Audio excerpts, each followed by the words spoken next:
What's up guys, it's Chris here. A fellow content creator posted a video today from London Decon interviewing David Yu, and some crazy information was given out. To me, this is probably the most bullish AMA, if you will, that I've ever seen from the Veve team.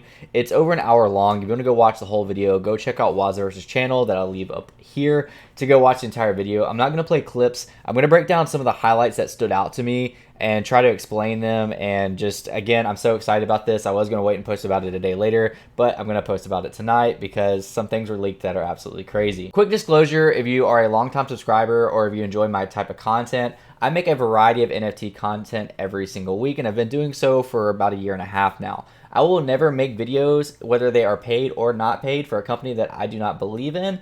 I get sponsorship opportunities almost every week. I deny 99% of them. So if you ever see me make a short or a YouTube video that says paid advertisement, which I will disclose in the video, it's because I actually do believe in the company, and I will only do it under the lines of where I'm able to be creative with my content, base it around things that I want to talk about, and base it around things that I believe in. So of course, nothing in these videos are financial advice. This video right now is not brought to you by anybody, but just clearing that up for the future, the past, and anything you'll ever see on this channel. If you don't like that type of content, simply don't watch it. That's completely okay.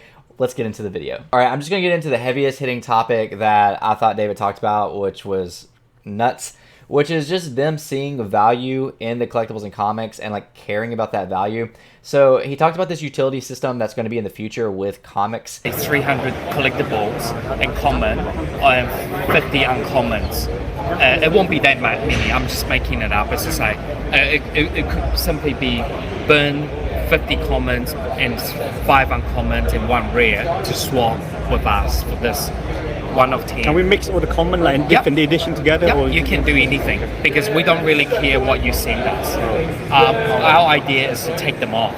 And again, go watch the video for the longer version of this, but essentially you'll be able to trade a certain amount of comics.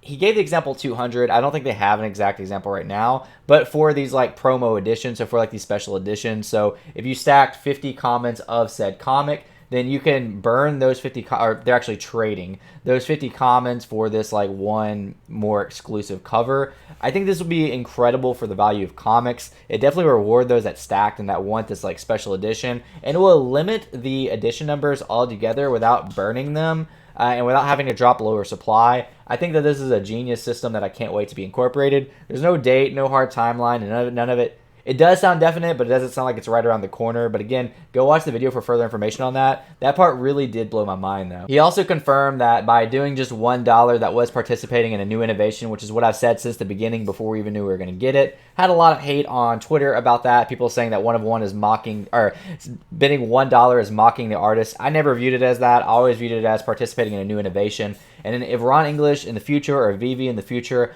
want to say how many bids they got on that first piece, the number will look significantly higher with all those $1 bids opposed to just having a cutoff of like, let's say 500, 1,000. And as I've argued since the beginning, anything under $10,000 for that 1 of 1 was really a fake bid if you wanted to call it a fake bid based on those.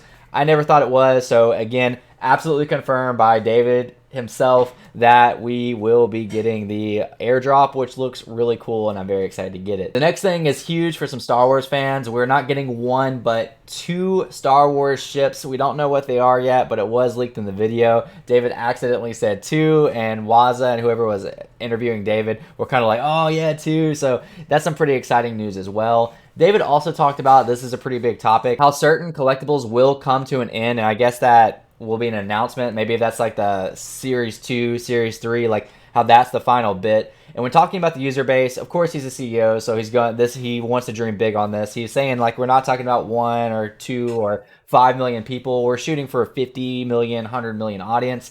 So if there's only 3 series and they're all announced, then they're probably going to want that first edition.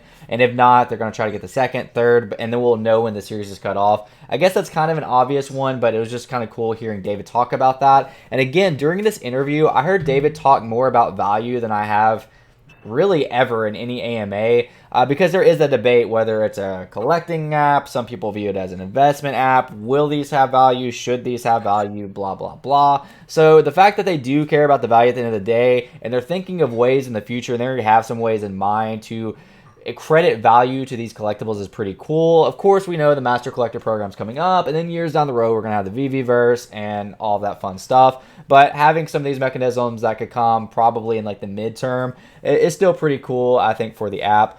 Along with this, he talked about how certain collectibles could allow you to get other collectibles. That's something I said Veve should have done for a long time. Now, again, I don't want to misquote, so definitely, again, go check out the full thing. But he gave the example, not that this will happen, but like of the lightsabers. Like maybe if you have Yoda's lightsaber that you'll be able to buy Yoda. I don't know if that's how it's gonna look, but you know what? We'll see. If that's how it works, then I'll clip this and play it back later. And if that's not how it works, then just forget about this video. Forget that it ever happened. But that would be pretty cool. Having the sabers allow you to get the Jedis for them, and just having other collectibles that cross over with other collectibles. That way, it rewards holders. And I have said that for a long time. Like if you hold, I thought for AF-15. They should have did it based off of like maybe if you had one of every Spider-Man comic, or maybe if you had just one secret rare Spider-Man comic or whatever. You know, not rewarding whales, but rewarding holders. So I'm not saying you have to have every secret rare, but you know, just some kind of incentive to hold the previous comics or comics that are like that, collectibles that are like that, in order to be able to buy the next one. I think is a pretty cool thing, and hearing David talk about it was really cool as well. Again, the video is over an hour long, so let me know what I missed down below in the comments. There was a lot to talk about, and I'll probably even make a part 2 of that video breaking it down. These are just some big things that stood out to me. Let me know what stood out to you, and I'll see you guys next time. Peace out.